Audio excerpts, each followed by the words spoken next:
Baik,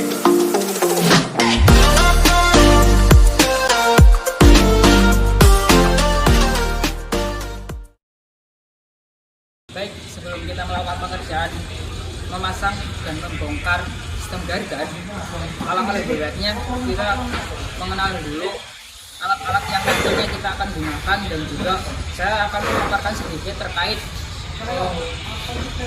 materi tentang sistem gardan itu sendiri. Nah, alat yang pertama adalah kunci roda. Nah, kunci roda ini digunakan untuk melepas roda intinya, kuncinya. Nah, yang kedua adalah kunci pas 12 dan juga kunci T12. Nah, fungsi dari keduanya adalah untuk melepas batang gardan ya, yang terhubung kepada sistem gardan. Nah, yang ketiga adalah jangka sorong. Jangka sorong ini sangat krusial sekali komponennya, karena digunakan untuk mengukur diameter dari axle shaft dan lain sebagainya. Nah, selanjutnya adalah kunci shock. Nah, kunci shock ini digunakan untuk apa? Digunakan untuk melepas baut tentunya.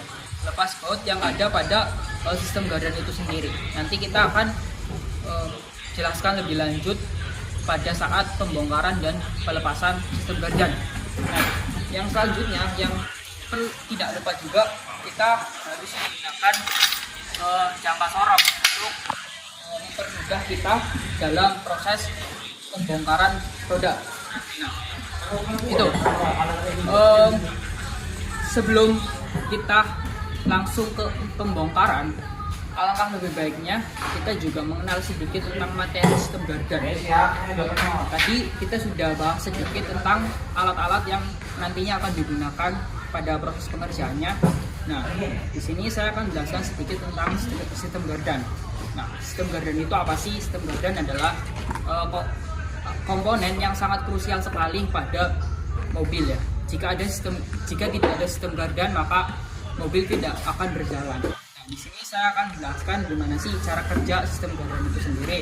Nah, cara kerja sistem gardan pada saat mobil akan berbelok, ring gear yang ada pada sistem gardan itu sangat berfungsi untuk menstabilkan perputaran roda antara roda kanan dan roda kiri. Nah, gimana sih sistem gardan itu bisa terjadi? Coba dong jelaskan dari awal. Nah, di sini saya akan jawab pertanyaan ini. Yang pertama yaitu dimulai dari mesin ya.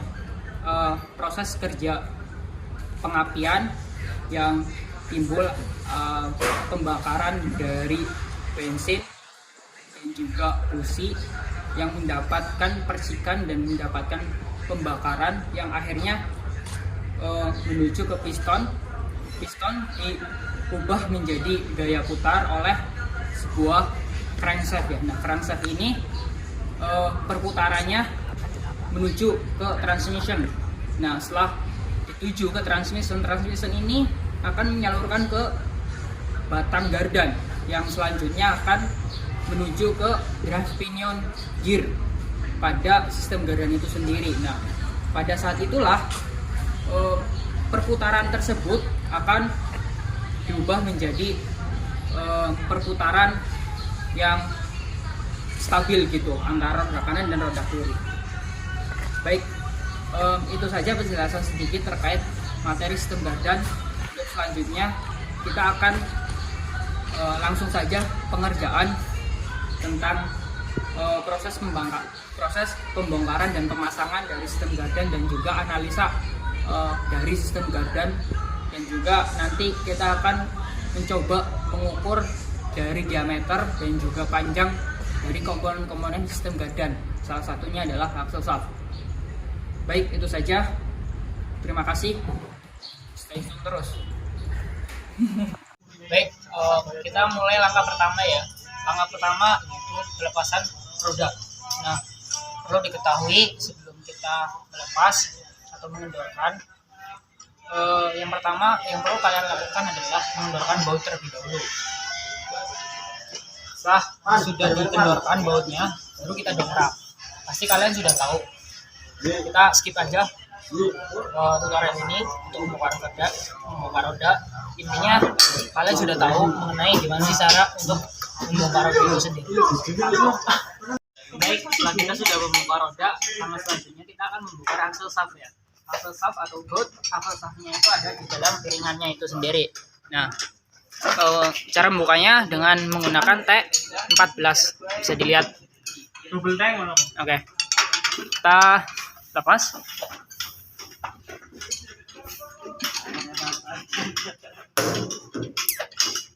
Oke, pada saatnya jam 5 ya. Hah? Makanya kamu udah balik di sini. Kan tutup poltek kan sore ya, nggak masih bengi. Poltek kan nggak tutup. Alat saya. Terus apa ini? Susah. Gara-gara itu botol. Enak ya? Ini rusak ya?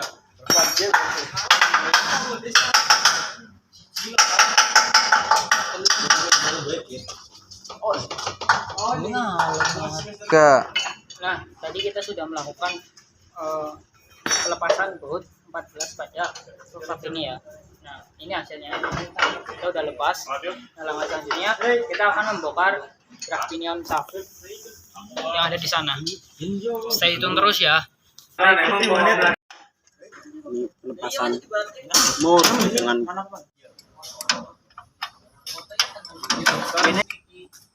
Saya rasain gigi. gila gedingku. Lepas mana nih? Di sini saya akan menjelaskan terkait gimana sih cara kerja sistem gardan itu sendiri. Nah, dari cara kerja sistem gardan itu sendiri yaitu menerima putaran dari transmisi yang nantinya diteruskan oleh sistem gardan melalui sistem gardan dan diteruskan oleh atau menuju roda ya, agar bisa berputar. Nah, kenapa sih ring gear itu lebih besar? Karena agar putaran roda kiri dan kanan itu seimbang. Bukan seimbang sih, melainkan kalau misalkan ada belokan itu bisa dipercepat ataupun bisa diperlambat. Jadi kalau perputarannya itu akan jadi lebih mudah gitu kalau misalkan mau belok gitu. Nah, ini adalah side gear. Side gear ini berfungsi untuk meneruskan menuju ke axle shaft ya guys ya, menuju ke axle shaft. Nah, ini adalah speeder gear. Nah, speeder gear ini ya sama fungsinya untuk meneruskan dari axle shaft yang menuju ke side gear dan diteruskan ke axle shaft. Gitu proses kerjanya dari sistem gardan itu sendiri. Cukup. Selanjutnya kita akan menganalisa kerusakan sistem gardan itu sendiri ya guys ya.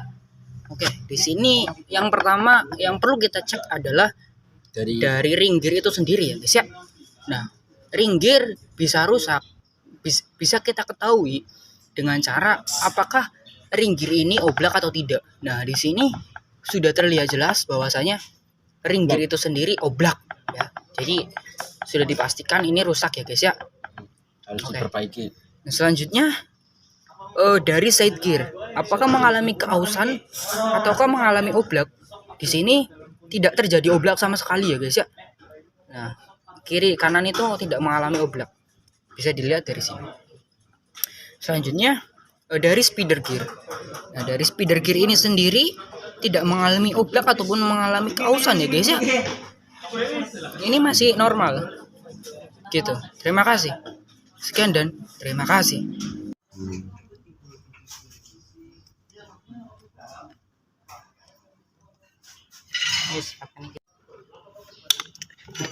Angin lo nih.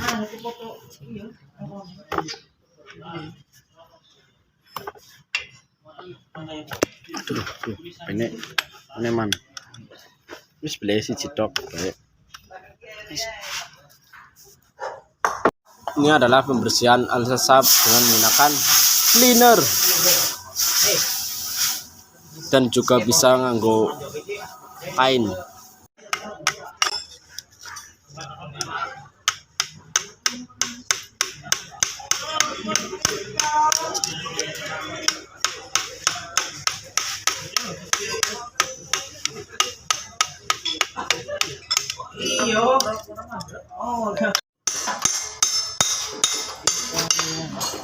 again. Nice. Kayak gitu. Benerin. Beneran ah. Nah, wes. Aku nih rungket boran kak.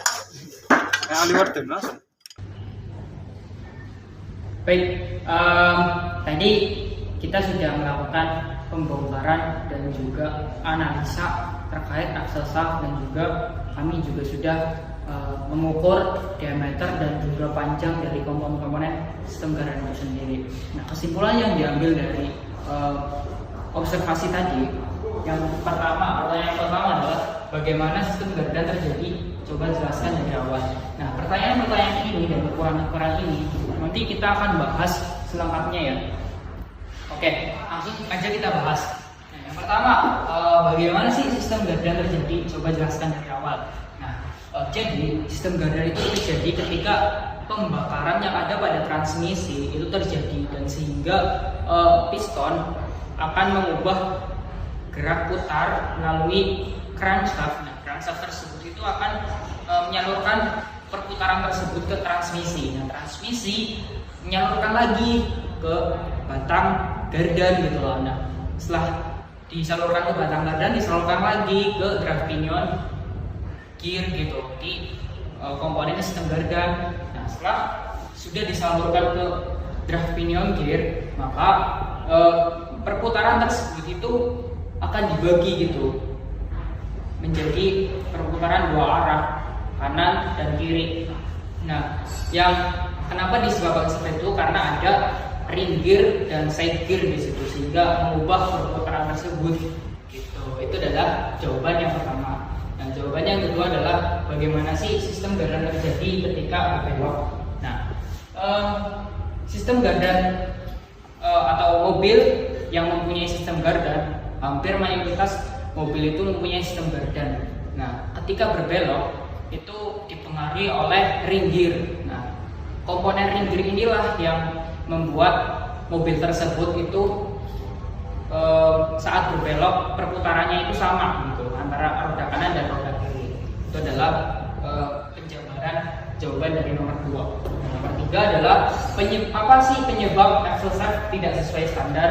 Nah, penyebabnya adalah karena terjadi gesekan yang terlalu terus-menerus sehingga terjadinya aus di axle shaft tersebut. Nah, selanjutnya, apa penyebab ring gear aus? Nah, yang terjadi yang tadi yang pertama tadi bisa jadi karena gesekan antara gear dengan gear lain itu secara terus-menerus sehingga terjadinya aus. Bisa juga disebabkan oleh oli gardan yang tidak dicek secara teratur.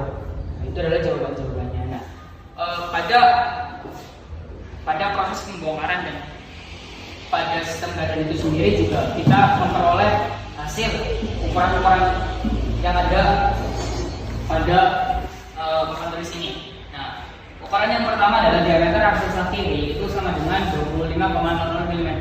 Nah, ini itu untuk mobil Kijang LGX ya, yang tadi kita observasi. Yang kedua adalah diameter axle shaft kanan, yaitu ukurannya 25,14 mm. Nah, kenapa terjadi perbedaan antara kiri dan kanan yang seperti kita jawab tadi di pertanyaan? Nah, ini adalah jawabannya. Nah, yang ketiga itulah panjang axle shaft kanan. Nah, panjang axle shaft kanan itu 54,7 cm dan kiri 54,7 cm. Artinya panjang kanan dan kiri sama, yang artinya masih standar gitu. Nah, yang kelima adalah diameter bearing roda kiri.